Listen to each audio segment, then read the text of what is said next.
Ever since the early 1950s, Mad has had a dominant control over entertainment. Utilizing parody and comedy, the magazine was wildly entertaining for all ages.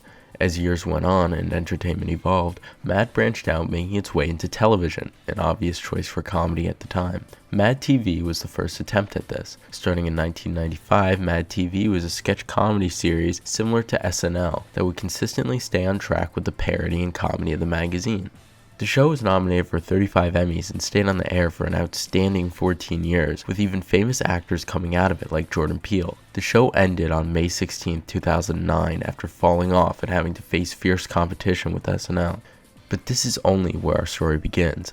Mad wouldn't stay off cable forever. In fact, as Mad TV was ending, another Mad show was already in development, this one geared towards kids through a cartoon. Mad was being developed on Cartoon Network, and on September 6, 2010, it would first air, starting the spiral downfall of a show that seemed like it was forgotten.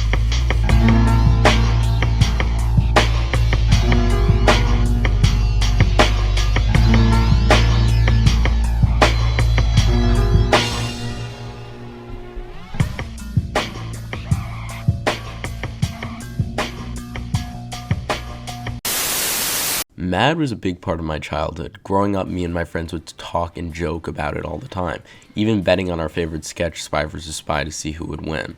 It was in our world equivalent to Robot Chicken for kids. I'd rather my robes didn't smell like a fillet of fish all day, thanks. I was surprised at how the humor borderlined adult, but every time I saw it as a kid, I loved it.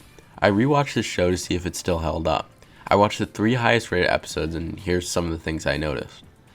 So there is a huge jump in quality between the different animation styles. Some are extremely impressive, and others are, well, let's just say not the nicest to look at.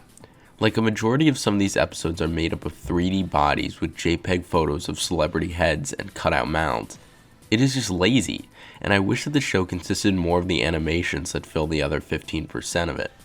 I mean, even in one segment, it was a low-res JPEG image of apartment buildings for a background. Like, come on. The animation styles in the overly cartoon segments are amazing, and while they're shorter, it is a nice visual break from the lazier animation style. I also really enjoy the paper/stop motion bits where it is very visually stunning. Now, for the actual content of the show, I will say some of the jokes land and others really do not. I mean, parts of it are extremely outdated, but there's full segments with almost zero good jokes, and then there's ones with a bunch. It really is like 50-50. I will say when I was younger, I definitely missed a lot of the jokes and references, so it was nice to watch this show again. It was a good show and easily something better than the other content of this time, including all of the live action stuff Cartoon Network was trying to push at this time. From what I see online, it seems a lot of other people found the show entertaining and wish that it had stayed on for longer. While as entertaining as I or other people at the time found the show, it was hardly given a chance. Cartoon Network essentially got rid of all evidence of the show even existing on their network within the span of 3 years. The show lacked viewership, and Cartoon Network was absolutely not taking it. In 2011, the show was airing 20 times a week, but only making up 5% of the network watching it. Surprisingly, the highest was Johnny Test.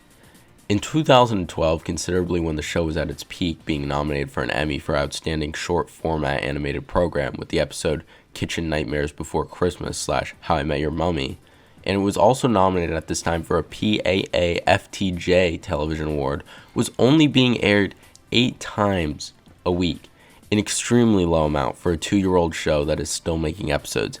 In comparison, regular show was airing 39 times a week in 2012. In 2013, the show was canceled and would not even be given a final episode. After producing 104, it began a quick and sudden departure. In 2013, the show was airing only once or twice a week, a shocking reality as the show would consistently only air at 8:45 on Friday nights, right before the channel would switch to Adult Swim.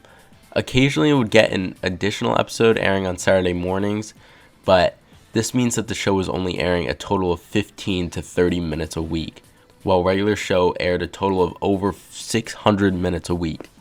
In fact, by January 2014, codenamed Kids Next Door, which had been off the air for 6 years at this point, was airing more regularly, practically daily, as opposed to Mad, with it only coming down to the one 15-minute episode per week.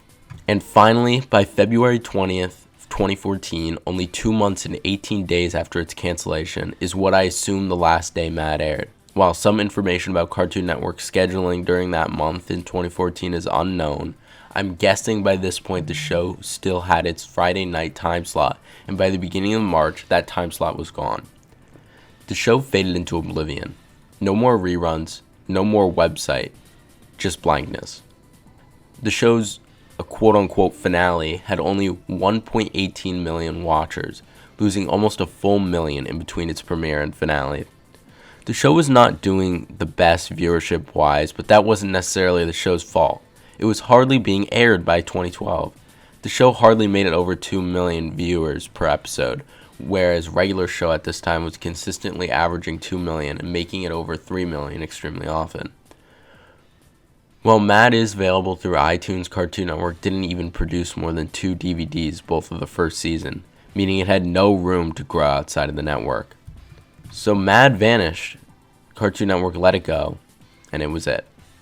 Obviously, Mad wasn't able to reach its full potential and was clearly not important to Cartoon Network. I wonder if it was given the chance, it could have competed with larger shows like Regular Show, Gumball, or Adventure Time. But maybe it was just a less than amazing property, born during the most awkward and magical time of Cartoon Network. What do you guys think? Is Mad enjoyable? Did you guys watch it, or have you even heard of it? Let me know and make sure you subscribe for more content. I'm Jade West, and I'll see you next time.